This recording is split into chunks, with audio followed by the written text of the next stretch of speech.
I like your cool background there, man. Oh, this is my it's my studio where I do most of my my work in the house. It sounds really good in here, right? The carpet, the pool table, the wood, and the little alcove where I am right now. So the sound is usually best in this room versus anywhere else in the house. Nice. Yeah, and you know what? For you being the guy, I assume you have that stuff figured out with like what you've been doing for your career and everything. You kind of have a good understanding of all that stuff. So I do. I don't always do it. I sometimes I just make it as low rent as I can just because I have to get something done. But yeah, my preferred place is a spot that sounds good and has the right kind of lighting for when I'm broadcasting for sure. Oh yeah, definitely, man.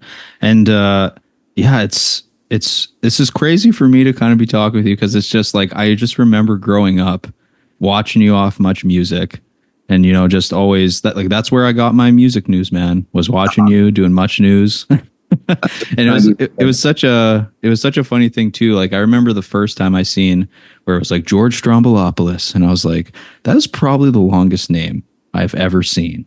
It's a crazy name, isn't it? Yeah, it's a crazy name, especially for TV. Weirdly, in Toronto, there was a TV station called City TV, and that was kind of that and the new music kind of predated Much Music, and the person who ran City TV was a guy, and ultimately Much was a guy called Moses Neimer, and Moses was a really big believer in letting the people on the air look and be like who they really were and who the city really was, and we were ethnics, right? So much of Toronto were made up of immigrants, first-generation Canadians, and so we all got to go on the air with our own name. When I was working in BC, they didn't let me go on the air with my last name. I was told it was too ethnic.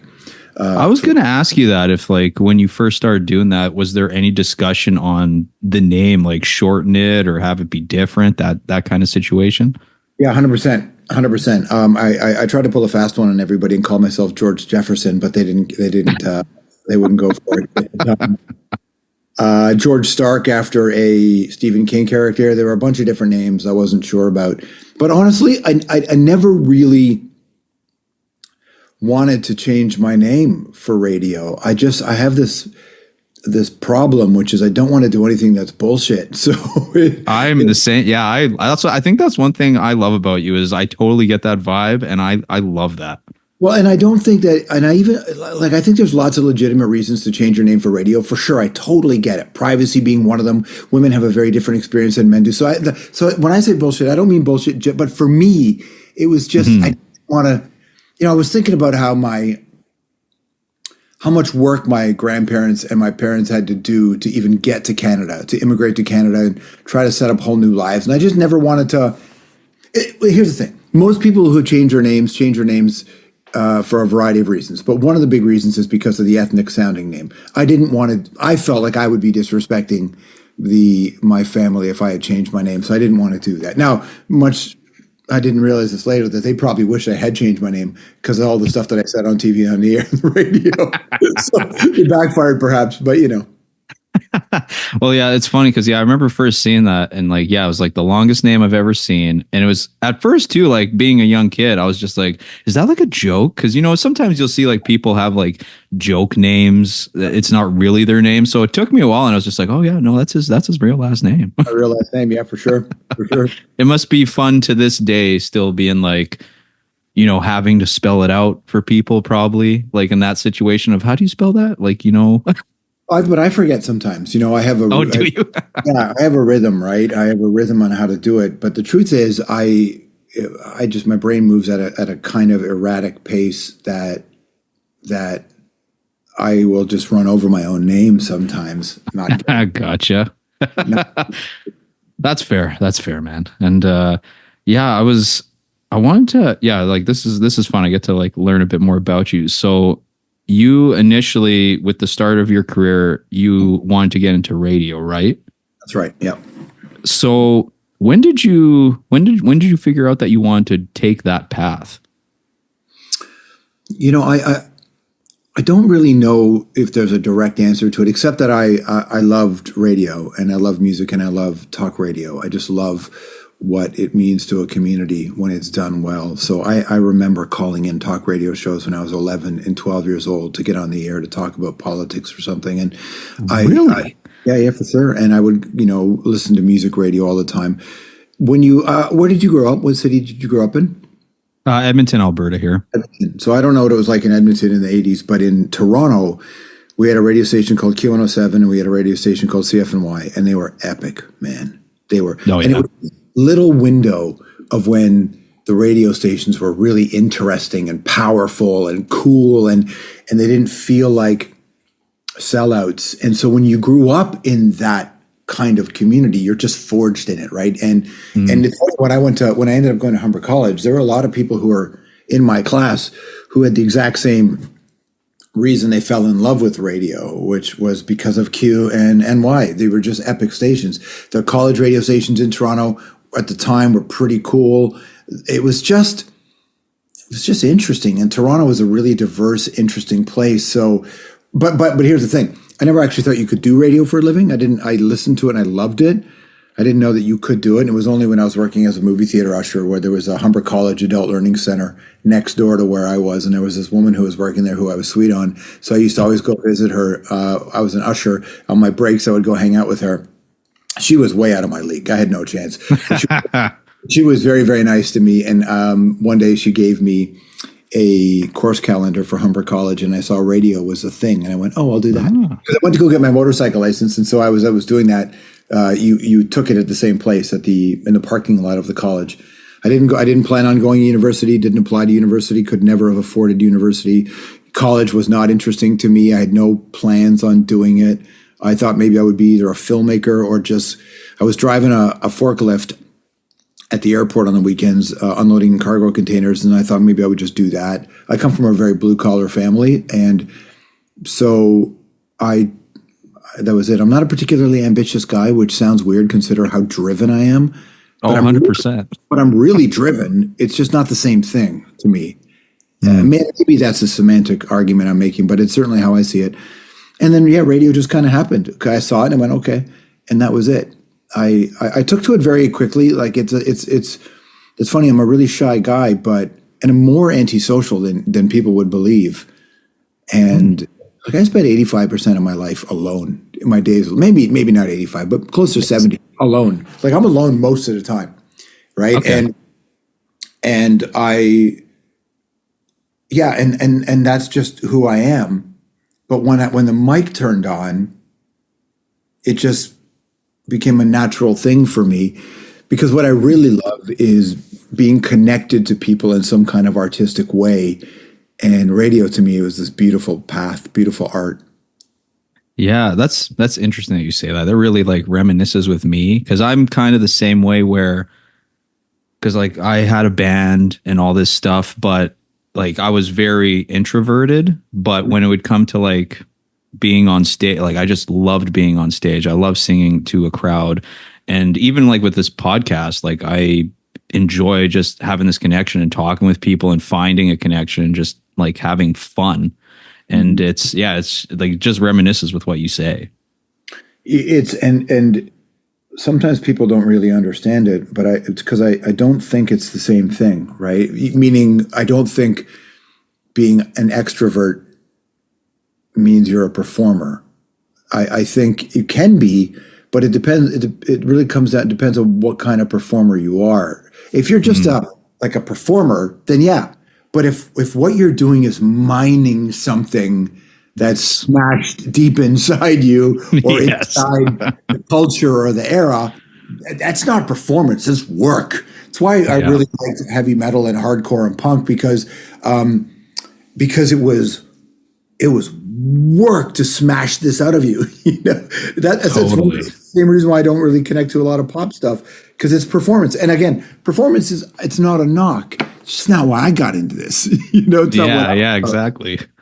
Yeah, no, that's the same with me too. Like like growing up, it was like at first it's like, oh, this sounds cool and stuff. But then as I got older, it was definitely, I pay way more attention to the lyrics, how the song is sung, that emotion in the voice, like that for me is the important part. I love just feeling what they're trying to convey versus just, oh, this is a cool, like top 40 song.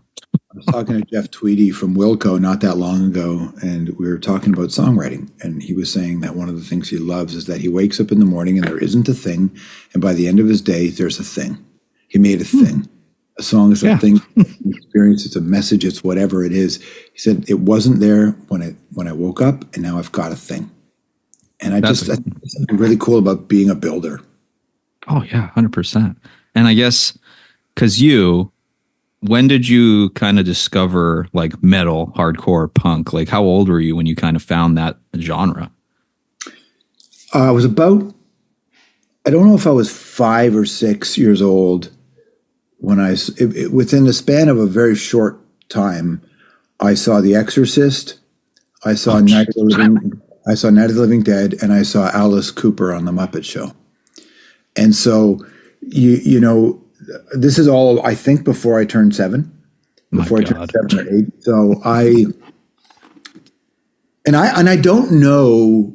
It's funny, you know. I don't know if that's what switched me, or that's where I found the place I belonged. I don't know if that was always in me, right? So it's. I don't know the answer to that. I don't know the psychology behind that. But there was something really, you know what it is? I'm a really rebellious spirit, for better or for worse, often both, and more often than not worse.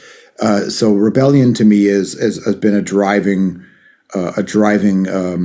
fuel for me in my entire life. And at that time, there was a lot of disco, there was a lot of easy listening, and none of that really resonated with me.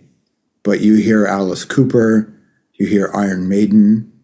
First record I ever bought was at a flea market in Rexdale, and I think it was, I can't remember if it was 25 cents, 30 cents, or 50 cents. I feel like it was 30 cents, but I bought Black Sabbath's Paranoid.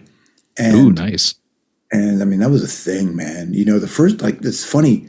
Now, at this age, I predominantly listen to doom-sounding music, sludgy stuff. Yeah. And it's all Sabbath, or a lot of it is. It goes back to that very first record that I ever bought. But then something else happened. So, you know, you had Maiden, you had Priest, you had Def Leppard, you had that new wave of heavy metal. Even though Leppard were not really part of it, they still kind of had that kind of exciting thing when you were young. And, you know, first time you hear the Pyromania records, pretty cool. And by this point, I think I'm about 10 or 11 or 12 years old. But right around then, Slayer, Venom, and Metallica were out. So there you go. Yeah, that's it, right, dude? So I've got the Clash and the Sex Pistols that I liked. It's funny, when I was younger, I liked the Pistols more. The older I got, I always loved the Clash. And so it's not like I liked them a lot more. I love them both. But there was something about the rebellion and the fire inside the Pistols that I really liked. But then, of course, you know, you realize that the Clash are also crucial to this. So, and the Clash became my band. But really, Metallica, Venom, Slayer. It's what's crazy, and I don't know how old you are, dude, but when I listen to other generations talk, younger generations, it's like from the age of 5 to 20, so 15 years, 5 to 20, yeah, punk, metal, rap, what became the next wave of electronic, post-punk. Like, you think about, I got Nirvana, a Slayer, Metallica, Beastie Boys, Run DMC, Cyndi Lauper, who is badass as hell. You know, that In Excess, if you're more into the poppy stuff, U2 shows up. It's you know, Chemical Brothers, like, it just was great. Rave, like the Stone Roses, Happy Mondays, like, it was just crazy what the Gen X youngster, well, every week there was another record that came out that wrecked your life. Elliott Smith was coming out later on. You know, Jeff Buckley was putting out records. Soundgarden shows up a couple of years later. Nirvana, but a couple of years later, Pearl Jam. It's just all this shit's happening. Yeah, no doubt. Young man, and then the fucking Pixies and Husker Du, which then Sugar. It was properly mental what was happening all the time. And again, and I mentioned the band, but it's really worth like really settling on. Metallica, those first 4 records, they were obviously massive around the world, but they did it with no radio, no videos. Remember, because the Cliff 'Em All VHS came out, but they hadn't shot a video until Yep. one. So there was no radio, there was no video, there's no mainstream press. Like it was completely underground, and it was ours. Metallica was ferocious. So, and like that was massive. But then you think about Frankie Goes to Hollywood, a pop band where, HIV/AIDS was becoming a very scary thing for Gen X kids, well, for everybody, but for your Gen X kid and your coming of age, your adolescence with the specter of AIDS, but this in Holly with his HIV diagnosis, but then a pop song that had Brezhnev and Reagan in the ring fighting in a wrestling Muppets. Like it was crazy shit. What was happening in the Cold War? And every day we were waking up thinking a nuclear bomb was going to drop on us. Yeah. It was a really mental way to grow up, man. Well, like you saying that, it's funny because, like the generation that you grow in with the music that's happening, like, I'll always remember the stuff I grew up with. Oh yeah, this is awesome. This is great. Like it was fantastic. But hearing you, especially the way you describe it, like I will admit, like that era that you grew up in was probably like the best era because you didn't have all this shit going on. There was no social media. There wasn't this. It was hard work. And then plus it was like a musical revolution for like all these genres. Well, it was, and I'm a big believer that a lot of the great counterculture music and that post-punk music, but even the punk music, what makes an art scene really powerful, I believe, is when you marry it with multi-disciplines. So while we were having this rise of incredible punk in the late 70s and the early 80s, think about that 60s and the 70s eras of movies. So Apocalypse Now, Easy Rider. So Apocalypse Now was my era.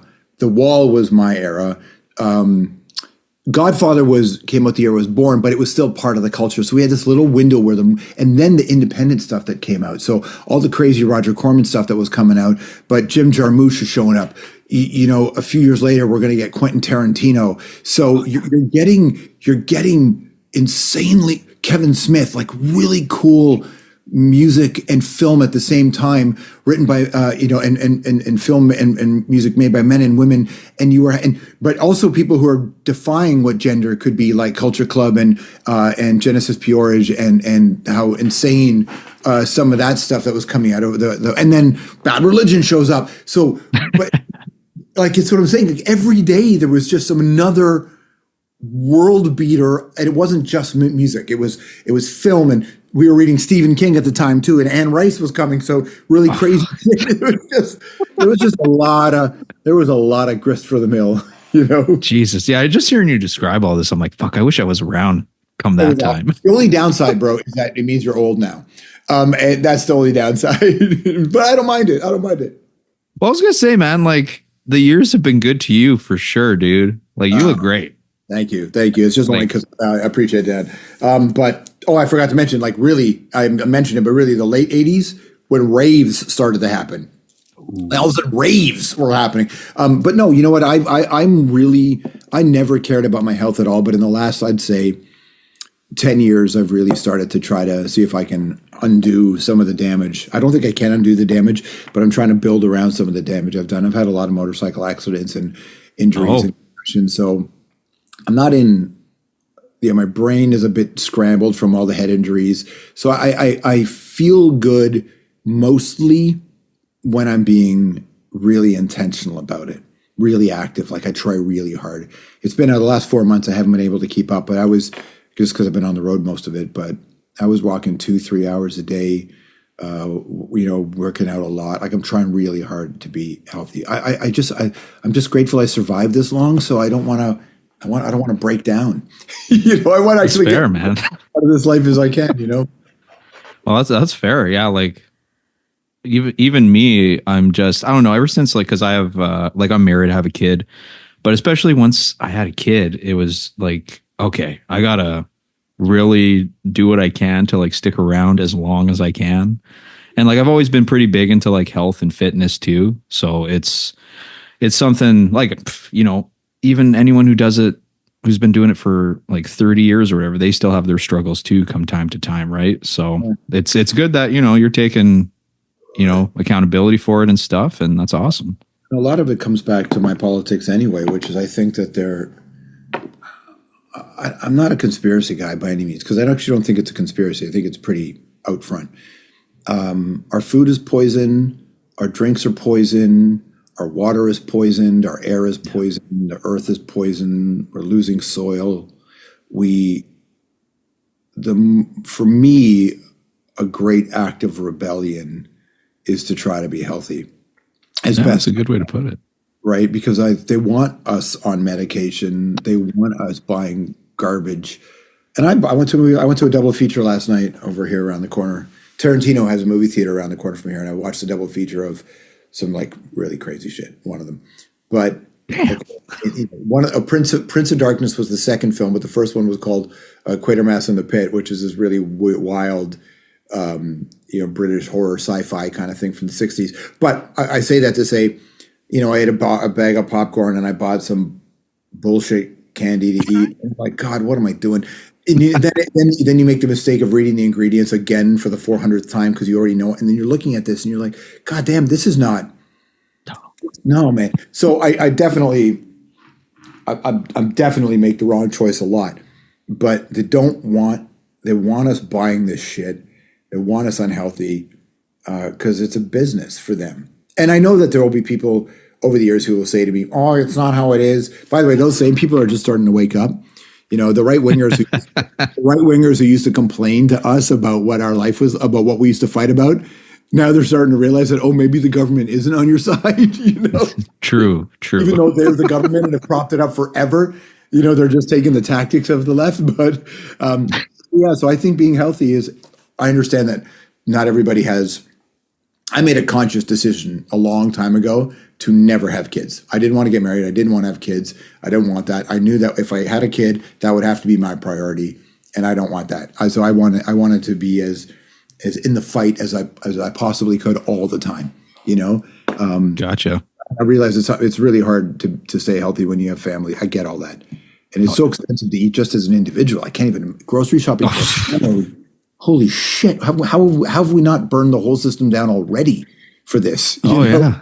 Well, like that. Yeah, man. I remember I go to a grocery store now, and it's just like I get the same amount that I would have got maybe like 4 years ago, and it's like almost tripled in price. It's so stupid. Dude, I think that I think that they have extracted everything they could out of us, and they're still trying for more. And I think that politically, for me, this is the time for a real big fight. The problem is they got us fighting each other over shit that's important, but not the real thing. The real thing is it's too expensive to live, and it's too expensive to eat healthy, and that just raises the cost everywhere else. So yeah. I think about it all the time. It makes me very angry. Very angry. Yeah, for sure. I have to just try to listen to some Zen music to just calm down. Yeah, and because it's funny. I'm assuming you're still the way you were with, like, I guess, quote unquote, the straight edge lifestyle. Yeah. So for me, it was not. I just didn't drink and I don't smoke and but I don't drink alcohol. That's my thing. I don't do. Drugs were not my thing. But alcohol, yeah. So I still 30 years now. 30 years. Oh, good for you, man. Well, 30 years in December. So I can't believe it's almost 30 years. Holy shit. It was mid-December 94 the last time. Damn. Yeah. It's crazy. Like, what was because did you drink before? Like was it kind of like a situation where you're like, okay, we need to like figure this out? Yeah. Okay. All right. Yeah. It was just my colleague Tanya and I were in we were going up to, I was speaking at Humber College, at Guelph University, Humber College the other day, drove through my old neighborhood, and I just took this turn. She said, where are we going? I said, I want to go see the beer store, because I used to hang out that beer store when I was 14 and try to get some dude to buy us booze. Everybody did it, right? That's another thing we did, man. We still did. So, and back then, by the way, it was no thing. People did it all the time. I didn't give a shit. I'm grateful. No one cared. I bought us beer when I was 15, man, for sure. Yeah, I definitely drank quite a bit. I have this real trouble, right? Because I don't care about. I'm a pretty positive nihilist. I don't think this means anything. We're just animals. We're organisms whose brains have developed in a way that we can have these kinds of structures and stuff, which I like. But my default position is to be very self-destructive because why not? Because why not? Why not? Yeah. Right? There's no grander reason. It's not some unchecked trauma or we all have that, but it's more like, Yeah. why not? But I know that when you engage in a social contract with the world, it's not a really great way to live. So I don't want to do that. Yeah, that's true. That's funny. Yeah. I remember doing that as a kid too. Just like, yeah, get someone older to buy you drinks. I remember when I turned, God, when was it? I think it was 14. I basically had the same amount of facial hair as I do now. And I remember going in, I remember just buying beer and they didn't even check me. Yeah. Oh my God. We used to drive. So in Toronto, Alberta, the age is 18, right? Yeah. In Toronto, it was 19, but it was pretty strict. But what we used to do was we used to drive to Quebec because we could get into bars in Montreal at 14 and 15. Really? Yeah, for sure. So we had no problems. The girls were. How long of a drive was that? 5.5 hours. It was worth it though. We did it. We would leave high school at whatever 4:00. Each tell our moms we were staying at somebody else's house, and then we would drive to Montreal, get into a bar, party till 2 or 3 in the morning, and then drive back, and then go to school in the morning. Like, yeah, man, we were pretty. I think I was in Montreal at that age at least once a month. Yeah, it was pretty fun, man. It was pretty fun. Oh my God. I wouldn't trade my upbringing up for the world, for anything else. I'm so grateful that I had such a lucky, insane kind of, and it was normal most of the time, but just those extreme days were pretty fun. Oh yeah, right. You got it's funny, those kind of stories. It's like they're very memorable. They also kind of help create who you are now today, right? Like even like for bad or good, but it's just even the bad ones at times, you can look back at them and be like, you know what, I learned a lot from that, and then it is what it is. I have very little expectations out of life, but more importantly, I don't think the world owes me anything. So where sometimes people I know get themselves into trouble is when it just doesn't go in the direction they thought it was supposed to. And I don't believe in us supposed to. So don't get me wrong, I get pissed off at things, upset when things don't go in certain ways and all that for sure. But I don't have an expectation of what I'm owed, you know? So it's easier for me as I got older to roll with it and accept who I am, because what else? Like what other kind of life could I have had? Could I want whatever? Like there's nothing's promised to you, right? The cavalry. No, it's true. And I understand it's a very Gen X kind of point of view, the one that I have, but works for me. You know, my mom taught me when I was really young. You know, this is like nothing's coming to help you, dude. You know, that's the thing. Yeah, the society isn't going to change. There are people who really push hard to make change, and I am one of them. I hope to change, because I do think change is important. And I don't believe some of the older cats in my group and older than us, we kind of sometimes think that because we did it a certain way, everybody should do it that way. I don't think that's the case. I think we should work really hard to make it easier for people. But I still don't think that I still don't think that the system has ever been on our side. So I'm not disappointed when it's not today. Because when you grow up poor and you grow up an immigrant, especially, and in an immigrant neighborhood, you have a very different perspective of Canada than the one you saw on television. Like I never watched Canadian television because I didn't watch much television. We didn't even have a TV really, but my mom had a TV she found in the garbage and she put it in her closet. We could only watch it on Friday nights for a couple of shows. But the Canada that I always saw presented to me, it's just not the Canada I grew up in. It's just not the one I recognized. When I first got a job in Kelowna, I thought, geez, I drove across Canada when I was, I think, 19 or something. Was this like your first radio gig then? I think it was my first legal one. My first legal. It was Oh, legal. yeah, it was an internship. But in Kelowna. But it was I didn't know that Canada. I didn't know that. Mm, I didn't. It was not a Canada that I grew up in. I grew up in a really, like I said, a very immigrant heavy, diverse kind of really working class neighborhood. It was just a different experience when I yeah. went across Canada. So I think that's always going to be part of my DNA. Yeah, for sure, man. That's crazy. And I guess kind of backtracking a bit here too. Like with you, your knowledge of music, your love of music, like you've had to have had bands, been in bands, right? Yeah, I was, but not really. Like I have performed on stage for sure, and I've done that. I just recorded a song today because I make music for a movie for movies. I wrote and directed a couple shorts, and Oh, nice, man.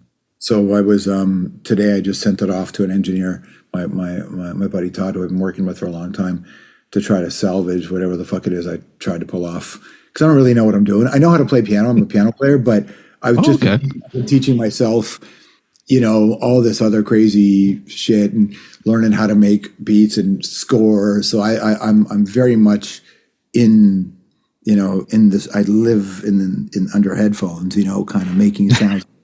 So I still make music for sure, but I was Yeah. never really good enough as a singer and to be in a real band. I can scream, but I was a piano player. And none of the bands I wanted to be in, I didn't want to play piano. Yeah, yeah, that's fair. The music I was listening to when I was young was not that. That's true. There wasn't very many pianists in those bands. Uh, And like I don't like so how did you get onto Much Music? Like how did that happen? How'd you get that gig? so I ended up working that one of the radio stations I had mentioned to you, CFNY, The Edge. I ended up working there. I was doing overnights and swing mornings, and then they gave me this afternoon show where I was interviewing bands. I don't really know why they gave it to me. I wasn't an interviewer really before that. I had interviewed a lot of athletes because I was an NBA reporter for years before that. Oh wow. Yeah, I was an NBA reporter, and I used to do sports talk shows. My first shows were music, but then I did sports. But of course, I always worked in the culture and music into that. And so I got this show, this overnight show playing radio, playing like rock bands. This is the mid to late 90s. And the boss one day just called me in and said, I'm going to give you the primetime show. You're going to be our guy. And don't really know. I had a lot of energy and I work really, really hard to get better. I'm a big believer in the craft of this. And even back then, and none of that's changed. I am still relentless about getting better at a thing. And so I worked really hard to really push myself. What's the point of doing anything if you're not going to be the best? Or at the very least, have fun. And Yeah. not that I ever became the best, but it's the thing you strive for, right? Not even know if the best exists, but you strive for the best, right? Yeah. So he just gave me the show and I started interviewing people. And honestly, about a year and a half later, I got a call from a guy that I knew. Because I got a call and said, would you want to work at Much Music? And I was like, nah, I don't really, I didn't really watch much. I didn't have cable. I didn't really watch much music. And I don't like pop music. So I just assumed they were the boy band channel kind of thing. Oh, okay. More or less, but they weren't. But that's just my brain, right? Yeah. But this guy that I knew called Steve Waxman, who worked at Warner Music at the time, really liked Steve. I have a lot of respect for Steve to this day. Steve called me and said, hey, the show The New Music is looking for a host. Would you do that? And I said, oh, I remember that show from City TV. And there was a guy called Daniel Richler that used to host it when I was watching, and I really loved him. So there was a guy called Byron Wong who was the host. He was leaving, and it was an opening. So I went and met with them, but I didn't really follow up. Nothing came. I didn't really think about it. And then one day I was working on the radio station, and I think this is a part of the reason why I got the offer, but I'm a particularly friendly guy. But more importantly, I believe that your responsibility is to keep people company. So there was a radio show that I was hosting at night, but the people that were on before me, there was like ropes that would block off where the DJs would sit. Mm-hmm. And I would come in, take the poles down, and I would just let kids hang around. They would sit with us, and I'd put them on the air. We would play music, and it's a place where kids could go when they felt. So we were all kids, right? I was 24 at the time. We were all kids, 25, but lots of teenagers would hang out there. Sometimes kids who were experiencing homelessness. It was just a safe space for them to come hang. As long as I was on the radio, and I wasn't the only one. There were other jocks there too, the same. But we were on the radio. This was your place too. So there's just some dude hanging around all night. So it was not uncommon to have strangers hang around the studio. We were right on Yonge Street in Toronto at the Eaton Centre. And at the end of the night, so this guy watched me for, I swear to God, like an hour and a half, 2 hours. And at the end of the night, he walks up to me and goes, "Hi, I'm so-and-so." And I recognized his name. He ran Much Music. Oh. And I guess he had been sort of watching me to see what my vibe was. And he said, "Do you want this job? Or like, do you want to talk to us?" I said, "What?" So I went and met with him and Denise the next day or so. And she asked me, she wrote about this in her book, so I'm not lying. She said, I asked him, "Why do you want to be a VJ?" And he said, I said to her, "I don't know that I do." Like, I don't. It's not like I love music so much and I love the community so much, like I'm in this for I'm in this for the core, and so they said they're going to make a decision. They had a couple of weeks. They were going to get back to me, but they called me the next day and said, or actually even that day, I think I walked back and they said, "Do you want to work here?" And I went, "Yeah, screw it." Listen, I was working in radio, so I was making zero money. I was living with this friend of mine. Her and I, we were so broke, we couldn't afford a bed. So we had a futon frame that I think we found in the garbage, just the wood slats, and we put a sheet over it. And then we weren't even together, but it was just kind of like I wanted a bed, so I'm like, Much Music paid a little bit more than than the Edge did at the time. So that's honestly how it happened. It really happened in a pretty natural kind of way, And then once I got to Much, I knew it. Like once I got to Much, I was like, yeah, I belong here. Yeah, that's awesome. This place is fucking great. And I didn't know it before I got there, but it was great. And also I was very lucky that when I got there, Rick Campanelli was there, Rick the Temp. And Rick's the best dude. So instead of making it more difficult, I've worked at places where other on-air people will go out of their way to make it difficult for you so that you can't take any work from them. I experienced it in many different places where I worked at. I have never treated anybody like that. But when I got to Much, Rick was the guy. And when I started getting lots of interviews, Rick was the best to me. Rick was really, really protective of me and our friendship. Same when I got to CBC with Peter Mansbridge. Like Mansbridge and Mercer were really good to me. And so you find the people who are not out there trying to get over on you, but they know that if you succeed, they succeed, that everybody succeeds. The rising tide all about, So getting to Much at the time and being able to work with Rick was just a dream. Like an absolute. Yeah, he's the best, man. Oh yeah. I loved Rick too. Like you, Rick, like you guys are the ones that stick out to me the most. And it's like, it's so funny. I get nostalgic about it. I always remember waking up early in the morning before school. There'd be Much mega hits, Much Loud would be on, and then come home, Much on Demand. It was like, that was my every day, and I loved it. Crazy cool. And it's sad that, it's not like that anymore in a way.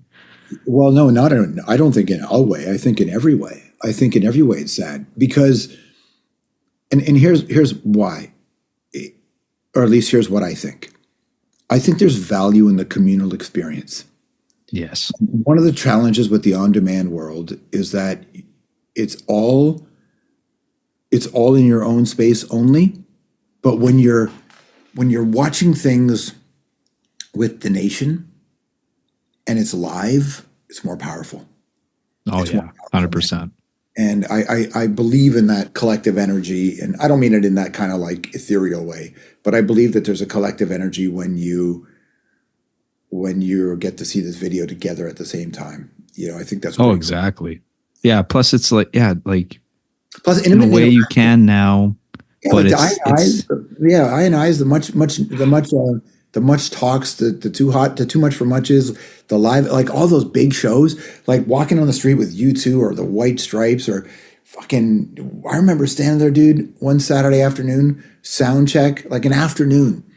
I'm just sitting there and there's this guy who's going to play. He's not a big star, by the way, by any point. We know who he is. He's very talented. People in the industry, like in the music business, they know he's talented, but he was not a superstar. And he was sound checking, and he's and so like a bunch of people get on stage in street clothes. I don't know if it's like 11 a.m. or 1 p.m. I don't know what it was on a Saturday afternoon. He's not performing till the next night, and he's standing right beside me, and this crew of people get on stage, a choir, and start singing this line, and I look over at him, and I just went, "What is this?"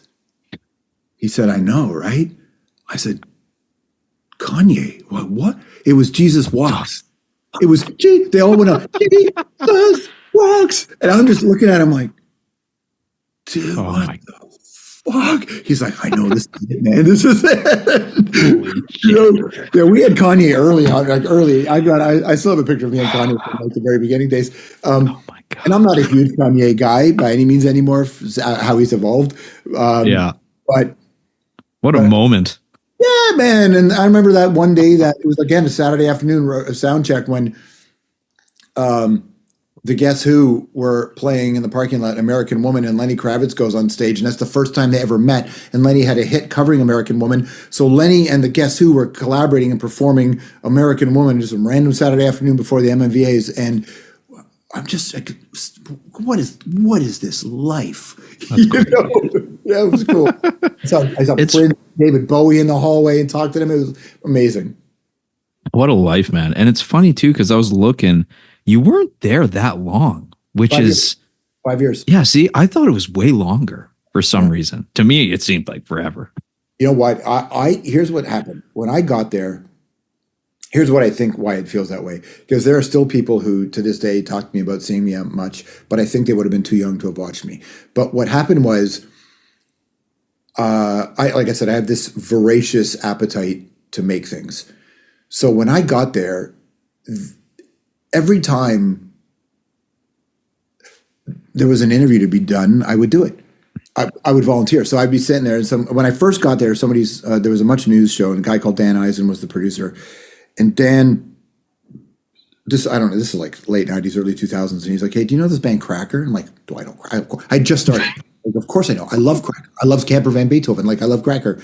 And that song Low was epic. And he goes, you want to go do an interview with them? They're in town. No one will talk to them. And I went, yeah. So I would just last minute, because I like all kinds of music, and I was lucky enough to know a lot about a lot of music. So I was just 4 or 5 days a week.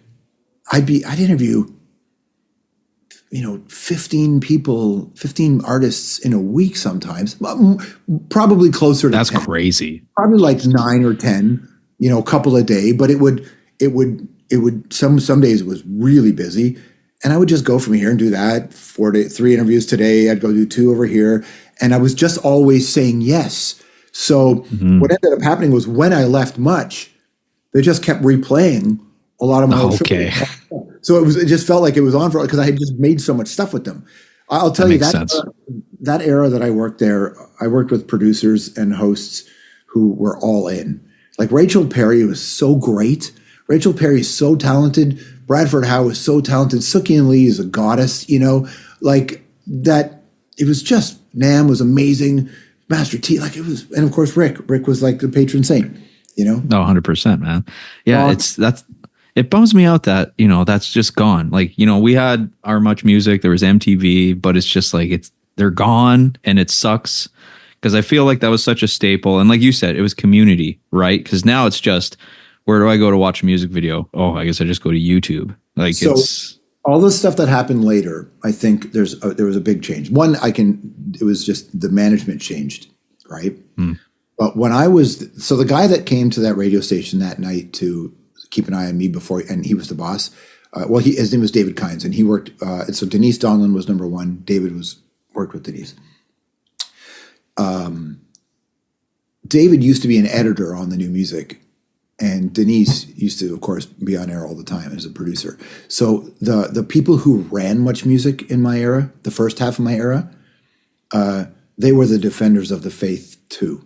So we didn't always agree on everything, but we did agree that we had a responsibility to be there for the audience. That shifted over time, but when management changed. But I'll tell you, man, when you get to work with someone like Denise Donlin and David Kynes, like they're really important people in the culture. And David doesn't get enough credit. Denise doesn't get nearly enough credit. She gets credit, but not enough because of what she was able to do and how important she was. But we were working for heroes. Like Denise Donlin's a fucking icon, you know? And so when your boss is an icon, yeah, icon for good reasons, that's something. Oh, for sure, man. That's so wild. What a time. I can only imagine like the stories that you and like Rick and all the other guys had. Like, oh man. Yeah. It was so great. It was so great. That's perfect, man. And I know I told you like 45. So I have time. If you have more questions, I know I tend to ramble. Okay, yeah, no, sure. I appreciate it, man. We haven't talked enough about music yet, so you know. Dude, like I was just thinking in my head, I'm just like, oh my God, like I could like just even with music, like there's so much we can go, even with you. I'm just like, I already know it's like I could talk to you for hours. So keep going. Okay, I appreciate it. When you want. Yeah. So because like I said, so I definitely thought you were on Much Music for a longer time. The way you explained it makes a lot of sense. And it's just it's so insane to me, and I feel like other people too that grew up watching you off there, the trajectory that you took from there. Like you ended up getting your own talk show, and it was like it's just like, wow, this is insane. So like, because after that, did the talk show happen right after that, or was there something else in between? No, I quit Much Music to go do the talk show. So I was at Much, and CBC had offered me a show. So CBC offered me a show. I turned them down. CBC at that time was strange. They offered me, they asked me one day to come in and meet with them. And they asked if I would be interested in applying for a job. And I said to them, what? And they said, we're going to start a new show. We want you to apply for the job. And I said, I have a job. It was the new music. And they said, yeah, but you know, this is an art show. And I said, no. You're making a show about arts. There's no greater show to me than the new music.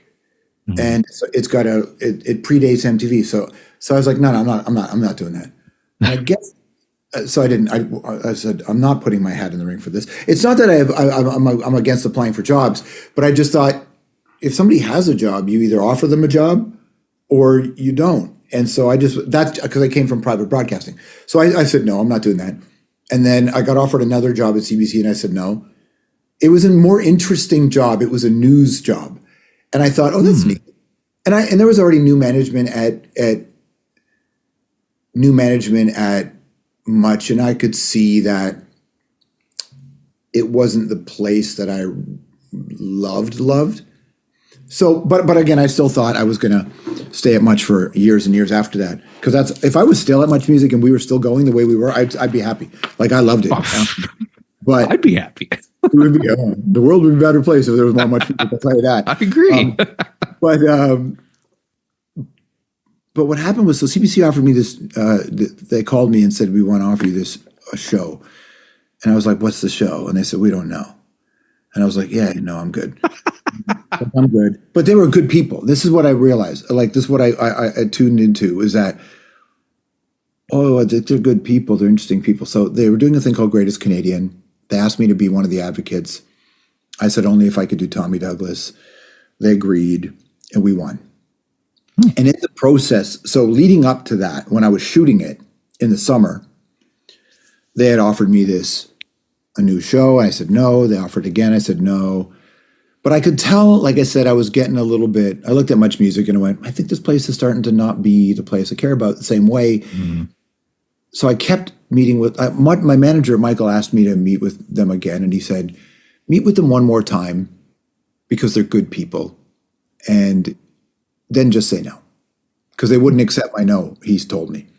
No. So I finished a Much News hit, and I walked down the street to CBC, and sorry, I just got my notification about the Montreal Canadiens game. Don't tell me the score. Don't tell me the score. So I walk down the street and I meet with the CBC people. And, kind of halfway through that meeting, I thought, I wonder. It's the first time in my brain I didn't say no, right? First time I said, yeah.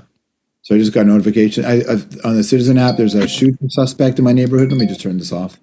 Oh my God. LA is crazy. But Jesus. So I was getting ready to go. This is a true story. I was getting ready to go to Darfur with Rain Maida from Our Lady Peace. So Sudan was happening. The genocide was taking place. We had a friend called Eric Hoskins, and they asked us, he said, would you go? And I said, I want to go. Because there were people who wanted to donate money, but they didn't know where to send the money, where it would be the most effective. So they sent Rain and I, because they thought an interviewer and an artist could go and meet people and get a real sense of where this money could be most effective, right? Mm-hmm. How they could help. So we were flying to Darfur. So I'm sitting beside Rain on a plane in Toronto at the Pearson Airport. I'm looking out the window and I see a forklift drive by, and there's a dude wearing the vest that I used to wear when I drove that forklift there, right? And I'm looking at it. I'm thinking, cool, all right. And I said to Rain, I said, hey, so CBC offered me this show. And he said, what's the show? And I said, I don't know. He said, they want me to do a news talk show, primetime live on News World. And he said, I said, but I don't think I should do it because it'll never work. Because, CBC at the time was pretty conservative, I thought, right? And I was not in the market to really change who I was. I was wearing my studded belt, my jeans, my earrings, wasn't changing. And Rain looked at me and he said, yeah, it won't work. Like, it won't work. Yeah. And then he stopped and he said, but if it did, he said, but if it did, you'll have pulled the sword from the stone. You'll have done a thing that no one's been able to do here this way. He said, if it worked out. And I looked at him and I went, what a seed to plant. And I went, yeah. So I just texted my manager. I said, quit Much Music. Let's just go and do the show. And I turned my phone off and I flew to Sudan. And that's how the CBC thing happened. And of course, I'm so grateful for that. And I worked with some pretty amazing people there. And CBC gets a lot of grief, but they're important.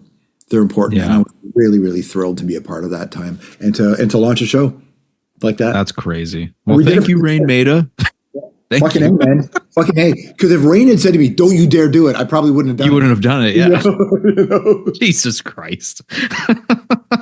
That's so wild to find that out. So I love Rain, though. It's funny because I remember, I believe it. Like, I remember every time they've come to Edmonton, me, my dad, my brother, it's always all three of us. We go to the show. But I remember when I think I was 11 or 12, they played Stage 13, a festival we had here in Edmonton. And my dad, he worked for Finning, so they did power for the show. So we ended up getting like VIP tents and all this stuff. He took me backstage when Our Lady Peace was playing. And I got to stand there behind all of them, seeing the crowd and everything. And I tell everyone this. It's like, that was the moment where I was just like, this is what I want to do. Yeah. I want to play music. I want to play in front of these people. Like Our Lady Peace did that for me. And I've always like, they're high up there for me. Jeremy Taggart, who was their longtime drummer, the original drummer, when I met Jeremy when we were 14 and 15, because he was renting, he had a drum. He was practicing drums in this Rumblefish Studios, which is like a rehearsal space in my neighborhood, and we had a rehearsal space there too. So that's how I didn't know him well, but we had crossed paths. We knew him, so I got to know them through the Edge and the Much Music days. But I remember with Much, I think Rick and I did it together. We went to Edmonton for the Somersault Festival, Oh, okay. Was Our Lady Peace, Foo Fighters, Smashing Pumpkins, A Perfect Circle, I believe, played. Biff Naked played. It was, I think it was Biff. It was a really amazing What a finger, lineup. maybe a finger 11 too. It was really Foo Fighters, Pumpkins, Perfect Circle, Our Lady. It was crazy, and that was absolute mania. I think Eve Six played that as well. They had that big song Inside Out. It was Oh my pretty cool. God. Yeah. That is fucking crazy, man. Oh, it's so funny to hear some of those names that like I haven't heard in a long time. Like Eve Six, especially. I'm like, oh my God, yes, Eve Six. Guys, that song was a great song. That Inside Out song is a great Great song. song. Yeah. Great song. Even Finger 11, it's like, yeah, what about those guys? Yeah, still. Oh my God, man. It's wild how far music has come with like just with especially with Spotify, Apple Music, it's like it's not how it used to be. Like you're always finding new artists every day. It's very congested now. There's always new music. Where I remember, even I guess you can kind of relate, like when you were growing up. But growing up, it's like I would always go to HMV, and like every Tuesday there would always be new albums. You're just like, I like the artwork. I'm gonna buy this. Check it out. Like it was always just like every time you're there. Now, I don't know. There's something about that. Just like being like, this is new. I think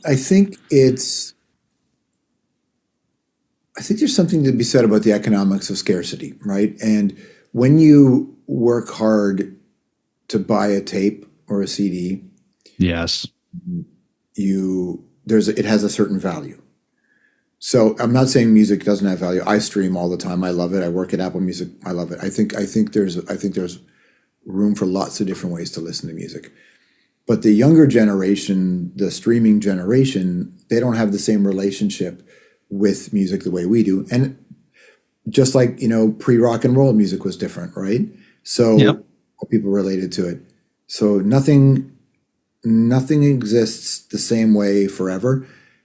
And we were just really lucky where that, because remember, right,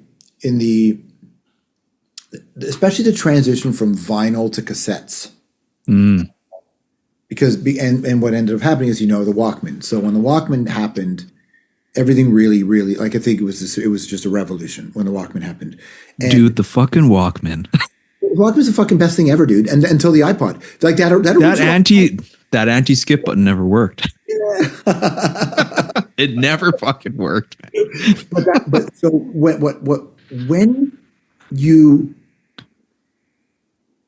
you knew when the song, like it's a thing, it was so valuable because you could carry 4 or 5 tapes with you or however many you had in your car. It just was different. Now, and this is not just true of music, but this is true of just life. There's a thing called the paralysis of choice, right? When you have so many options for everything all the time, you're frozen. And that's true if you walk into a store to look at 15,000 pair of pants when you used to just get 2 pair of jeans. Same thing when you walk into a restaurant that has a menu that's got 900,000 items. You're like, what am I doing? Right? That's a psychological reality, so it exists beyond music.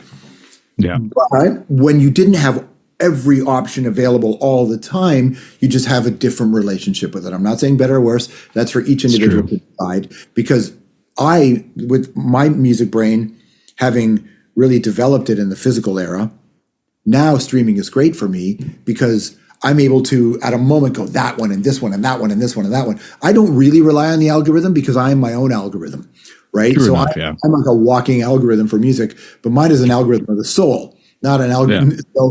So I don't need the algorithm, but I know why the algorithm has value for sure.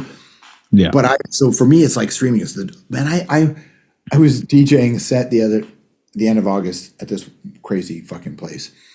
And I was DJing off of 2 iPods. I have 2 old iPod classics. And I was just nice. DJing off these 2 iPod classics. And it was the best because there was no internet. So I couldn't stream anything. So I honestly plugged in fucking 2 iPods and auxes. And I was like, it was fucking awesome.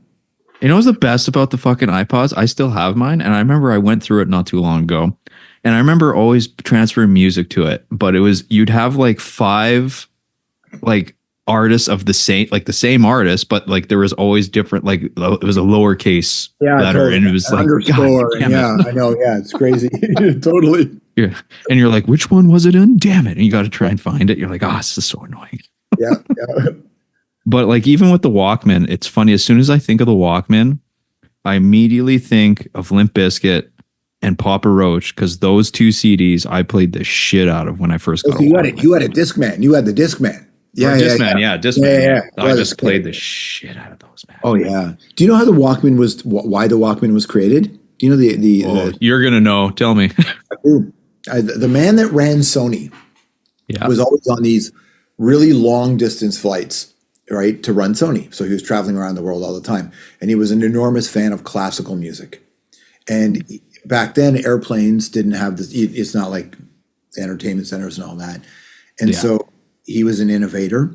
He was a leader, and he worked at a company. This is Sony back then, right?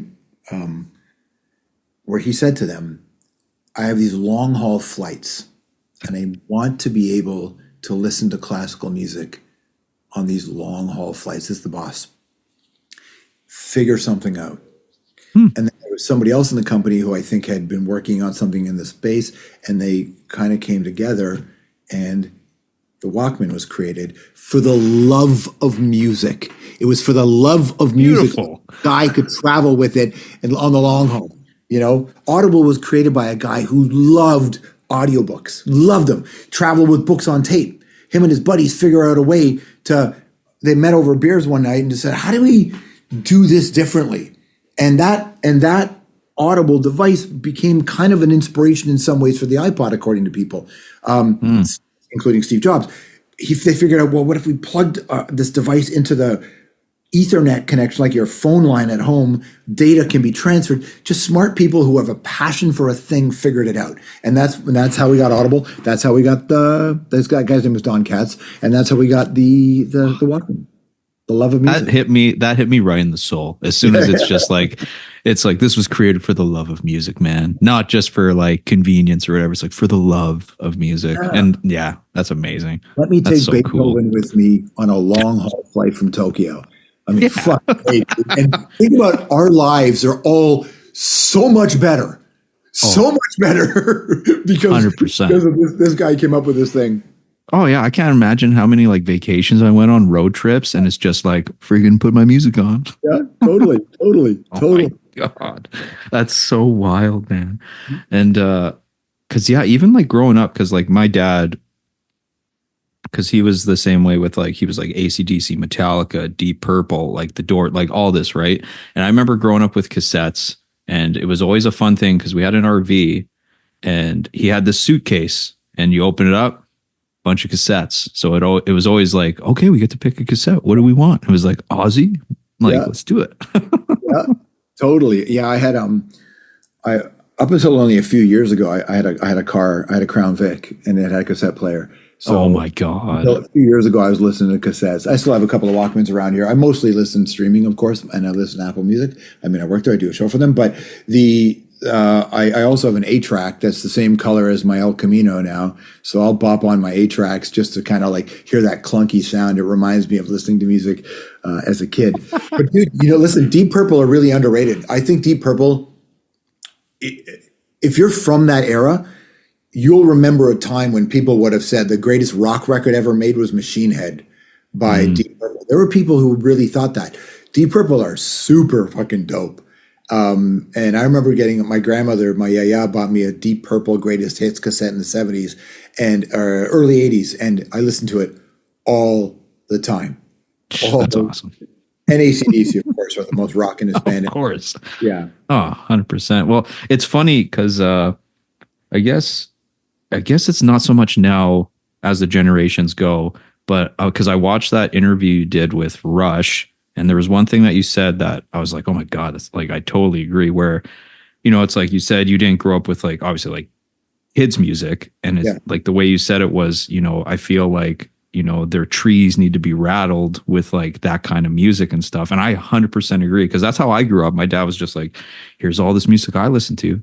And even with our son, like, yeah, well, there's shows and stuff with that, but we never were just like, oh, let's play just kid show, like kid songs. I would play stuff that I listened to growing up, and Christy, like she, so me, it's like rock, punk, and her, it's like R&B and like hip hop and stuff. So He's getting he it has all. everything coming out. It's interesting though, because I think that, kids need to have a generation gap. So I'll be curious to see where he finds his rebellion, where your kid finds his rebellion. The other thing that really fucked us up, my generation, is in Toronto, because there was a station in Hamilton that had a kids show called Hilarious House of Frightenstein.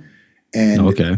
so the the DJ was a wolf man. There was a witch boiling people in cauldrons. It was a horror show for kids. And so when you're a kid Yeah. growing up, like our kids shows, we'd watch cartoons where animals would destroy each other. Fucking And Hanna-Barbera and yeah, man, it's crazy. And so I didn't even really watch kids shows. We watched Saturday morning cartoons, but not real. We only watched like the classics when I was really young. But then Hilarious House of Frightenstein and The Muppet Show came on. And like I said, Alice Cooper and some crazy shit was happening there. So I feel like growing up in the late 70s, early 80s was a fever dream, that's crazy. And then, of course, like I mentioned right off the top, the specter of nuclear war and the Cold War. It was just fucking, hey, no wonder Gen Xers are so edgy. No wonder we're so edgy. And the music so is, kids music. Like I said to the guys, I would never, like my mom would never make me listen to kids. My mom hated kids music. Kids music was not at all. No. Not I hear it and I'm just like, I swear to God. no, not at all. But that's like it now, right? It's like the Wiggles, all this stuff with these songs, and you're like, okay, like I don't know. I have friends whose kids where they have like really integrated that into them when they were younger, where it's just like these kid songs, oh, sharing and all this stuff. I'm just like, no. When we were kids, you know what kids music was? The Beach Boys and the Beatles.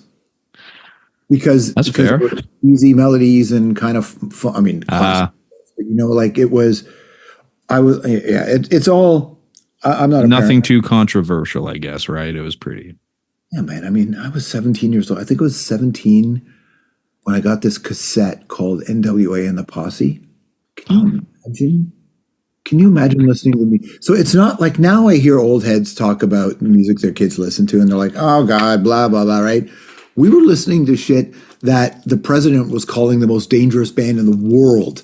Like it was it was very incendiary and counterculture a lot. And so maybe that's why, and I know like some of my contemporaries would have watched kids shows, but I don't really think we did. Aside from the Muppets, Sesame Street was the closest, or Sesame Street, yeah. Sesame Street is probably the most important show ever made, but even that was different. And it was very diverse, and the music was funky, and it was, it was not really kids kind of music. Yeah, it's funny that you say that because I did a episode with Jarrett from Bowling for Soup, and we were talking. He kind of brought up, it was hilarious. He's like, no one will understand how, like when I was growing up in Aussie, it was like he's the devil, like he is the devil, and now it's like, oh, you mean the song from Trolls? It's so different now. Dude, there was a thing called the Satanic Panic where all the newscasters, like my mother tore all the posters off my bedroom wall. Like, because remember, look, what would it mean? Remember, people still fucking believe in a Satan, that there is a Satan and that there is a God. But back then, more people did. And like they believed these people were evil. I remember when Kiss came out. Oh, yeah. I was raised in a really Christian home, and I remember you would go to church and they would say Kiss stood for Knights in Satan's Service. Like just dumb shit, right? And I have no problem saying dumb shit, Yeah. And so people just will not understand that just the level of superstition that we had to grow up around, and I'm being generous by calling it superstition, right? Just how now there's still lots of religious fundamentalism and zealots out there today that are destroying the world, but it was different back then. It was really different back then. It's true. Even nowadays, you don't see that much controversy because, like, I guess with stuff now, like, there's a lot more like coarse language and everything now, and like all these punk bands and stuff. It definitely wasn't that way before. And like, even I kind of remember, say, like when I first started like listening to like Limp Bizkit or Korn, it was just like, what? Like I just, anyone older is like, what the fuck is this? Well, when we were like, I don't know how old I was exactly, but maybe it was 13 or 14, could be 15. I don't remember the exact dates. Maybe it was 16 when the parental advisory sticker was debuted. Yeah. So it didn't exist before that, right? And I think the first record I bought with a sticker, first tape I bought with a sticker was Appetite for Destruction, a GNR tape. And swearing was a thing, but the politics were really, this is where the Clash, really changed my life, in a band called Crass. I loved this girl when I was 14. I think I was 14. She was 14. I played the Misfits for her, and she played Crass for me on cassette. And it was like this, we were just babies, right? But I'd never heard Crass before. I'd seen the logo, but I'd never heard Crass. And then you hear that politics in that. And then you look at the news and you see what's happening around the world. Reagan and Mulrooney and Thatcher were destroying our destroying us, I believed. And there was a band saying it, right? Mm-hmm. Now I got bands that I really like who've suddenly become Republicans and Democrats. And I'm like, what? What is this? What? What are you doing endorsing a politician? What? Drives me crazy. Yeah. Drives me crazy. Oh, yeah. Like, I understand why they do it, but these neoliberals and like, what are you doing? I just can't believe it, right? Because like I said, I come from that era where we're not doing this. We are not doing this, man. That's so true. And I don't care. I don't care who gets mad at me for it. I don't care because I don't give a shit.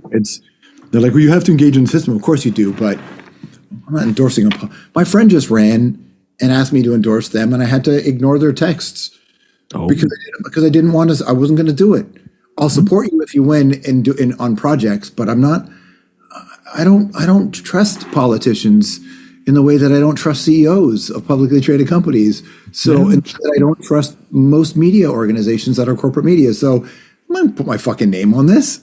That's fair. I'll push you. I'll sit beside you on an initiative.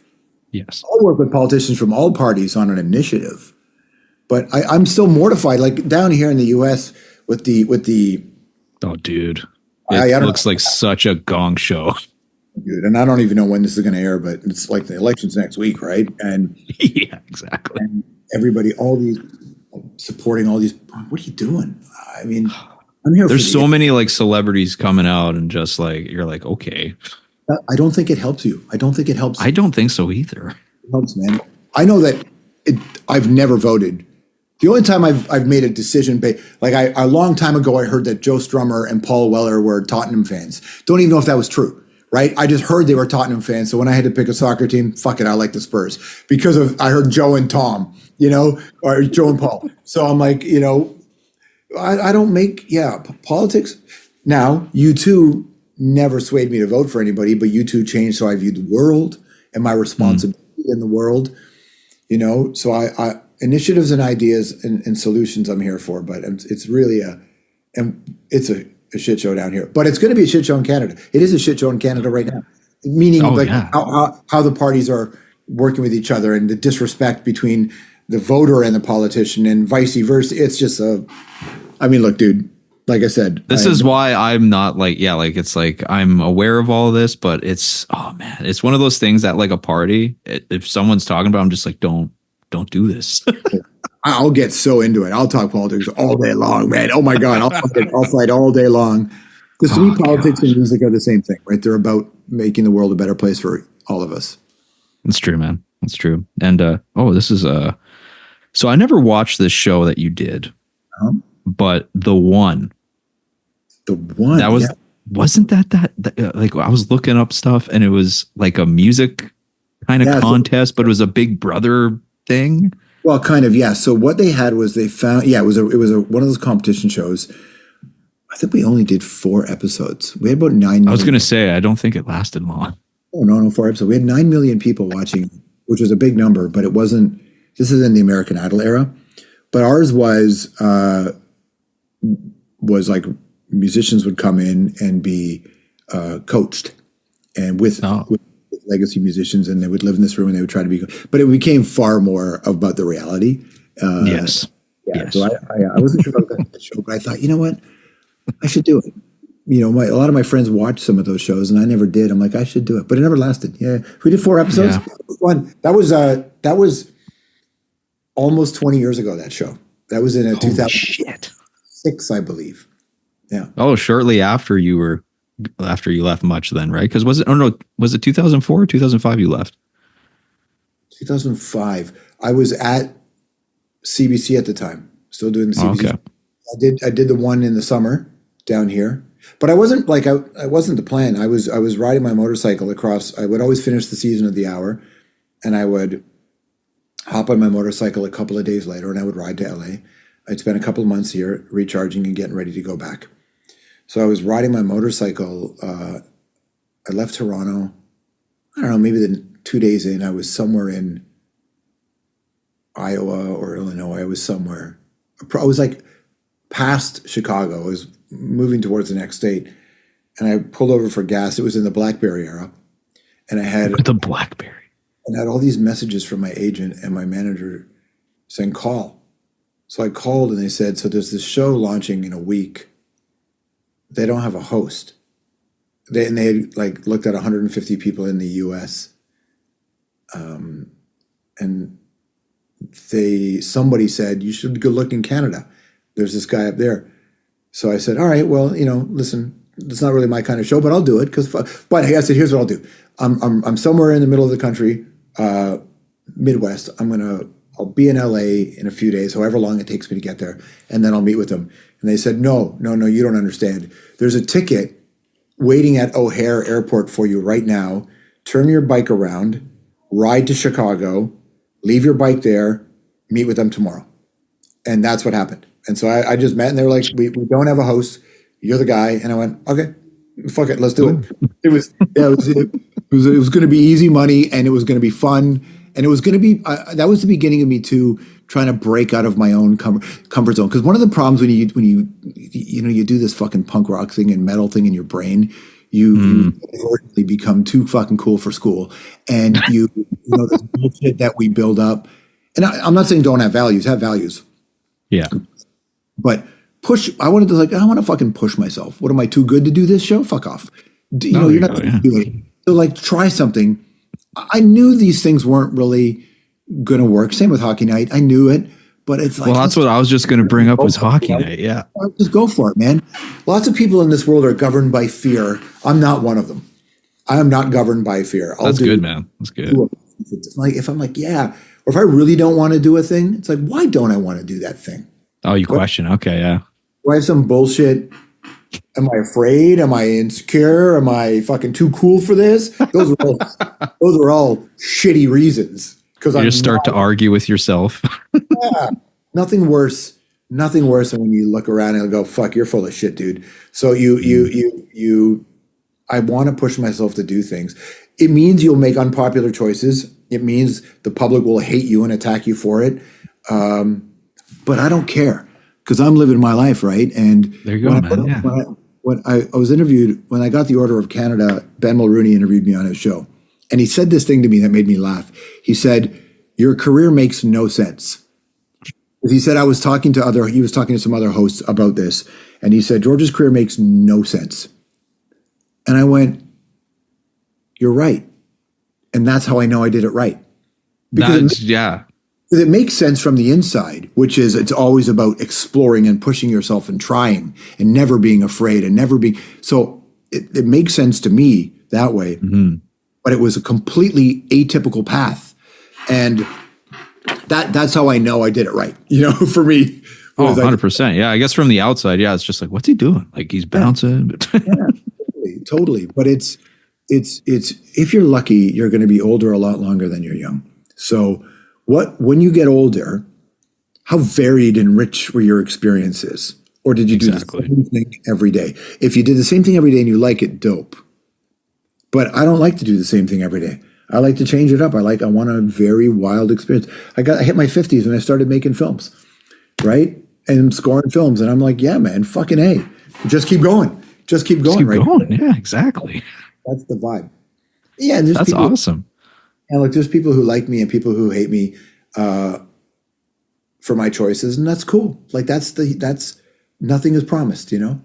Oh, 100%, man. Yeah, it's as you get older, it was like because yeah, I got into like screenwriting too, like a few years back and stuff. Because I'm a big movie buff too. Like I'm a huge fan of movies and everything. Movies, music. It's just I don't know. It's like those parts in your brain that should have like took in all the information at school. It was like no, and it's just all this. Yep, yep. Go get it. Like it's it's it's all the same thing in that it's storytelling and connection, and it is the story of us. Yeah, I think there's a lot of different ways to explore it. So if you're amenable to it, go for it. Again, my whole thing is never governed by fear, never governed, 100%, man. never governed by insecurity, never governed by ego, um, governed by swagger for sure. You know, I definitely have an edge to myself that maybe I wish I didn't, but but but it's not ego, it's not insecurity, and it's never fear.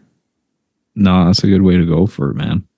And it's funny, like with you doing the hockey night in Canada, because I remember I listened to a thing with you, and you're like, "Oh yeah, I knew that wasn't gonna last long at all." And it was because I think it was like because it was the out like Ron McLean was kind of out, but then they brought him back in while you were doing it, right? Is that what happened? He was always he stayed and did coach's corner and Okay. he did the Sunday hometown hockey thing. Yeah, I think if you want to make big changes and grow something, you have to have conviction. And I knew that the people in at Rogers didn't have conviction. I knew that. I knew that some people did. I thought one boss did, but the other ones didn't. And when the boss who did left, I knew it was over. You know, I knew it was over. Yeah. It's yeah, conviction is a really important thing when you want to make change. No, for sure. I knew they didn't really have the appetite for it, or their eyes were bigger than their stomach, you know, Yeah. and that's okay. That's okay. Again, I got to host the new music and my own talk show, and I got to host Hockey Night in Canada. Nobody's ever done that before, so I'm very lucky, No. very Yeah. privileged to have that kind of run, you know. Oh yeah. And it was. I think it was a. I don't know. This is just me speaking for myself, but I think it was a fun experience to see you just show up in our like continue to show up in our lives that way too. It was just like, hey, it's George. You know, the funny thing is that the guy who ended up getting rid of me told me once at lunch. He said the ratings are going up with you as a host with people under 30 and with women. The ratings are going up, right? And I was like, good. That's the job. That's the job. Wasn't that the point? Like, But conviction. ah, Conviction. I have no ill will towards them. I'm only talking publicly about it a little bit now, maybe a little bit more, but than I have. But I certainly didn't for a long time. no, I You know, believe that. Yeah. and because there's a lot of good people who work there, and I was very lucky to work with people. There were people I worked with at Hockey Night in Canada that I worked with at the Fan when I was 21. So, Oh, like Elliot. So, I've known those guys a long time, and I really want them all to do well. But I knew that I was trying to get them to do a thing that was a predate Spit and Chicklets. Like they just they were so conservative, so scared, like they were so conservative, dude, that they just couldn't grow it. And I remember saying to them, this whole thing's changing around you, not just the business, but media, but how people watch sports, what they're watching, and they were just refused. They refused to hear it. I'm like, good, that's cool. That's cool. I ended up there's always going to be that, right? God damn it. the job I got after that was I got to Apple Music, which is in 165 countries around the world. So I was lucky enough to take the next step. And I was like, yeah, man, I'm glad it turned out the way it did because I loved it. And I got to create House of Strombo. So when Hockey Night in Canada started, I knew it wasn't going to last. So I took the money from that and I created House of Strombo, right? Because I knew that was going to be something that was more meaningful for me over time. Nice, man. A smart move. Smart move. Yeah. And yeah, like and how is the gig at Apple? I'm like you've been doing it for a bit now, so I'm assuming it must be quite the gig there. 4.5 years now, 4, yeah, something like that. Yeah, Nice. Listen, man, any day you get to go on and share music with the world is a treat. I'm very lucky. I'm ready to do. I've got a couple other things in the works now that I can't talk about, but I've got stuff coming, and I've always had stuff in the works, but there's some stuff coming now that I think is interesting, and I'm looking forward to doing that to add to what I'm doing currently. Nice. And I'm like, why not? I still have the energy. I can still outwork. Keep doing it, man. Yeah, man. Like I don't slow down. I don't slow down. That's awesome, man. That's a beauty. Yeah, I'm excited to see what else you got going on then, and when you decide to, release or announce that stuff. And with Hockey Night in Canada, I know you. I don't know if you checked the score yet. Like, how are you feeling about your Canadians? Don't tell me. I'm taping the game. Don't tell me. It's fine. I won't tell you. Oh, yeah. But how are you feeling about the team? Good. I feel good. I narrated the Crave series, The Rebuild, the new one that's airing. Did you? Yeah, that's me. That's my voice. The Crave. Yeah. I feel great about the team. They're young. They're so young. And I remember Phil Jackson saying, I talked to him about this when he was coaching the Bulls. When I was an NBA reporter, it was in the Jordan era. And he hated perfect time. The best time ever, bro. The best time ever. Fucking Shaq and Rodman and Kobe. And I remember the day, like I was working the day that fucking Vlade Divac and Kobe, the trade happened, right? With the Lakers. But he complained about sports radio. And he said that the problem with sports radio is that now you have the need to fill airtime. And so that can just whip everything into a frenzy that's not natural. Same thing now with podcasts and with YouTube. So hockey fans can just get whipped into a frenzy all the time about their team. It happens with the Canadians. We're young, man. We're getting there. We'll be good. We'll be good. We don't even have Demidov yet or Jacob Fowler, playing. Logan and Lane are new, but Lane is going to be, it's going to be him or Matvey for the Calder, right? So if all things continue the way they are, maybe Stank too could do it, but they're young, so I like watching them, figure this out. I wish they were better. No, of course. Or I wish they were worse. I don't like middle. I don't like middle. No, don't get the 20s. Don't get like the 18th pick. Fair. Or like you can get the 4th, So yeah. So when you're rebuilding, I want them to be bad. But now they're sort of, the rebuild continues. I think they're still in the rebuild, but it's the next step. So I'm very excited about watching. I probably watch 73 or 4 of the 82 games every year. That's pretty good. I watch them. Yeah. That's pretty good. Yeah. It's funny, right? With your team. Like I remember when the Oilers, it was just like, oh, we got like first pick, like how many years in a row? And it was just like, oh, we're still sucking. This is great. Well, your team is a weird team. That's a weird team. I mean, it took Connor, obviously, because Connor is more than everything else. Yes, 100%. It was so heartbreaking last year, though, man. That was hard. I can't believe that final turned out. I wonder if the Yankees can do that. I hope not. I hate the Yankees, but yeah. Well, I love Connor. I was the host of Hockey Night in Canada when Connor got drafted. I was with Connor at the studio the night of the lottery when the Oilers got the first pick, when it was announced that they were going to get the first pick, because I was doing hockey at the time. And I remember looking at Connor's face, right? When he was just he's like, oh. It was I remember interviewing Austin Matthews when he got when the Leafs got him. So, but Connor, I remember, because I think they thought they were going. I think everybody thought Buffalo was going to get that pick. And 100%. But when the Oil got it again, which I still think is insane that any team. By the way, if you finish if you get the first overall pick 2 years in a row, you should not get it again for a decade, because I agree. You shouldn't be allowed. Because I think there's no incentive to really get better over time. But they got lucky. They got Connor McDavid, and now I think obviously I love Connor. I love the kid. I love watching him play hockey. It's like watching a guy on turbo. Oh, it's crazy. Yeah. Things that are pretty spectacular, obviously, is Connor McDavid. And how lucky are we as the Sidney Crosby Ovechkin era is ending, the Connor McDavid era is full flight, and then the Ivan Demidov era will begin. And that to me, at the moment, living the time, man. It's Demidov, great. Slavkovsky, Cole Caulfield. Come on, I'm excited. Wayne Hudson, come on. We just need a beater. We need a guy out there who just smokes we need some edgy, push you around kind of players still in Montreal. It's always good to have those guys for sure. Yeah, I think so. 100%, man.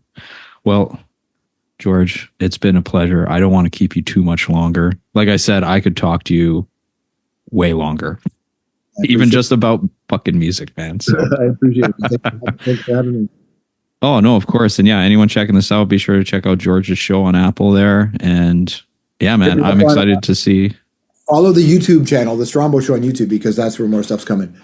Okay, perfect. Follow that. And then, yeah, I guess we'll stay tuned for what else you got planned in the future, man. Excited to see it. I appreciate your time today. Oh, appreciate you, man. Appreciate it. Thank you.